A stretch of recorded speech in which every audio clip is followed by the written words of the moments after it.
Alright, so today we're going to be making the Witch King's longsword. So let me tell you a little bit about the Witch King of Angmar. It's unknown exactly when or where he was born, but what we do know is that he was a mortal man born sometime in the Second Age before 2251. And it's theorized that he was one of the three lords of Numenor that Sauron gave a ring of power to. Whatever he looked like before he became a wraith isn't recorded, but after the fact, he's described as having a kingly crown, and yet upon no head visible was it set.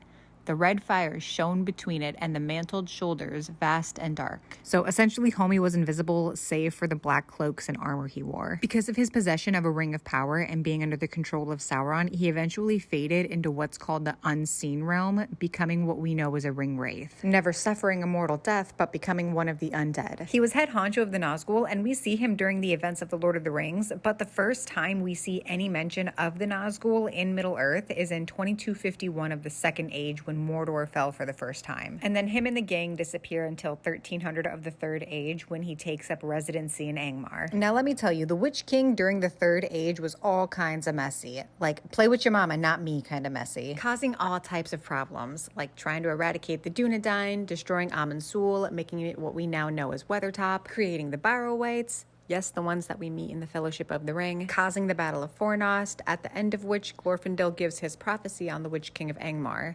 saying, "He will not return to this land. Far off yet is his doom, and not by the hand of man will he fall." He was essentially the cause of the fall of Arnor, the fall of Minas Ithil, which he would eventually turn into what we know as Minas Morgul, the destruction of Osgiliath that we see in the movies, and then we see the events that happen in the Lord of the Rings, where he leads the hunt to find the One Ring. And obviously we see him do a lot more in the book than we do in the movies. Like, your boy was busy. He took his job seriously. Too seriously, some might say. But if he is one thing, it's dedicated and loyal, which we all should be looking for in a man. And on track with Glorfindel's prophecy, he does eventually meet his doom at Pelennor Fields in the year 3019 of the Third Age, 4,209 years after the Nazgul's first mention in Middle-earth histories. And not by the hand of man did he fall, but by the hand of a hobbit and a woman.